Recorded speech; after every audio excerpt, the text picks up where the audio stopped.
Bonjour à tous. Voilà, aujourd'hui je vous fais une petite vidéo vite fait là, parce qu'en fait il y a beaucoup de personnes que j'entends réclamer sur le fait que ouais j'ai aucun contrôle sur mes gamins. Quand j'utilise mon ordi, je sais pas ce qu'ils font, je peux rien leur enlever, alors qu'il y a des solutions super sympas et super faciles. Par exemple, OpenDNS. Et ouais, je vais vous montrer comment on installe ça sur un PC Windows 10. Je vous mettrai la version Linux encore plus tard, mais ça je vous le mettrai pas en ligne sur mon compte Facebook, je vous le mettrai en ligne sur mon compte YouTube tout simplement. Le plus simple, c'est de commencer par le début. Déjà, OpenDNS, il faut le trouver.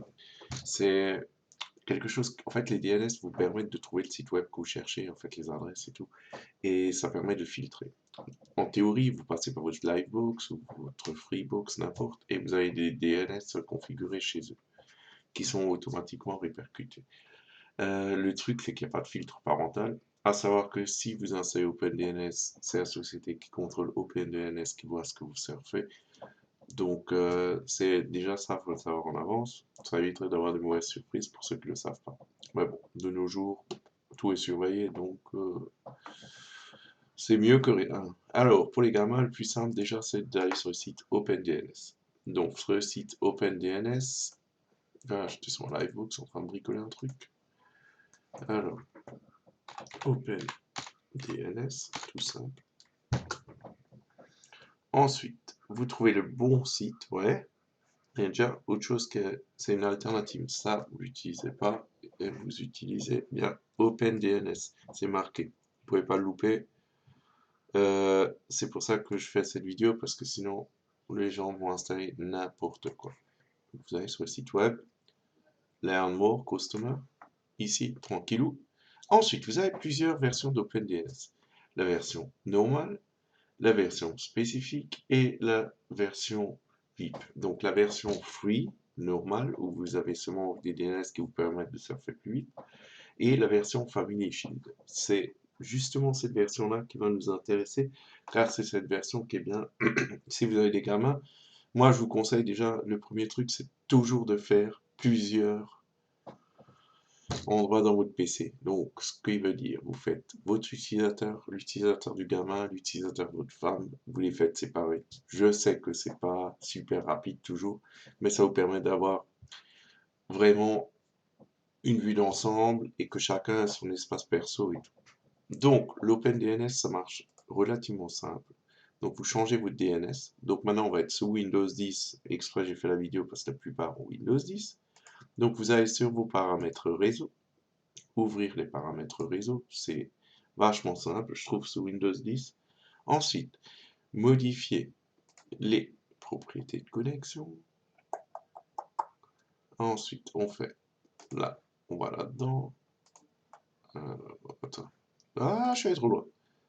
Désolé. Modifier les options de l'adaptateur. Donc vous allez là. Ouais, je me suis trompé, même moi, de me loser.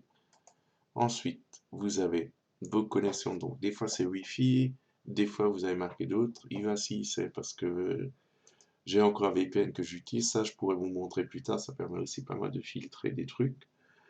Ensuite, on fait propriété. Déjà, on va dedans. Vous avez la plupart du temps IPv4 et IPv6. Ce qui est très important, vous devez modifier les deux, sinon ça ne fonctionne pas. La première fois, j'avais que modifié l'IPv4 et surtout si vous avez les IP. Ici, vous n'êtes pas obligé de toucher donc l'adresse IP. Ça, c'est l'adresse IP de votre ordinateur, donc c'est son adresse pour que ça passe le réseau. Perso, moi, je touche pas vraiment si j'en ai pas besoin. Je touche seulement si j'en ai besoin manuellement. Ensuite, vous allez là. Donc, comme on est sur notre site OpenDNS, donc moi j'ai deux écrans, donc je vais en profiter. Vous mettez 208, 67. Ouais, j'ai oublié de faire l'espace. 208, 67. Ensuite, 22, 123. Moi, je vous conseille toujours d'aller vérifier sur le site web. Pour une et simple raison, sinon, on va vous faire installer n'importe quoi. Vous installez un DNS qui va vous espionner encore plus. Donc, c'est pas cool. Donc, une fois que c'est enregistré, vous faites OK, OK.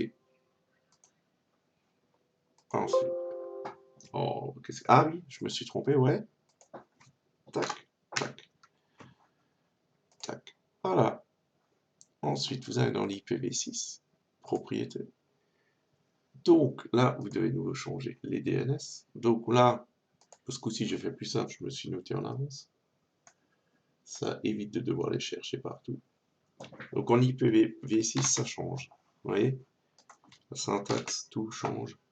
Donc après, vous les trouvez sur le site web sans problème. Après, vous faites OK. Et après, fermez. Ensuite, on va sur propriété pour vérifier si ça l'a pris tout de suite ou pas. Normalement, c'est rare que ça le prenne tout de suite. Donc, ce que moi je fais la plupart du temps, donc je fais désactiver. Restez bien sur cette page. Après, vous faites activer.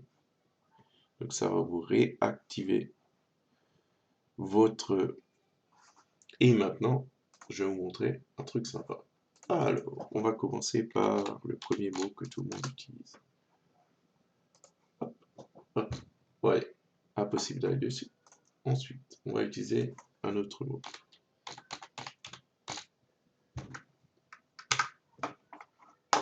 Et vous voyez, c'est vraiment les sites réservés aux adultes. Donc, vous allez dessus. Donc, ça cherche, j'essaie d'aller dessus. Oh, c'est bizarre, ça marche pas. Donc déjà, là, vous avez une sécurité en plus pour vos gamins.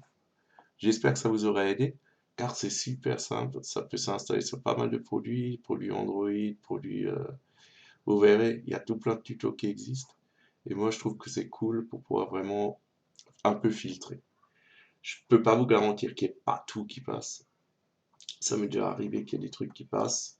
Donc, ne jamais trop compter dessus. Ouais. Donc, normalement, en théorie, il n'y a pas grand-chose qui passe. Puisque la plupart des sites, ils les connaissent. Donc, c'est bon. Voilà, bah, j'espère que ce petit tuto vous aura plu. Il y a eu quelques bugs, mais bon, ça, c'est normal. C'est comme ça que je conçois mes vidéos. Les vidéos toutes faites où tout marche super bien, j'aime pas trop. Voilà, merci.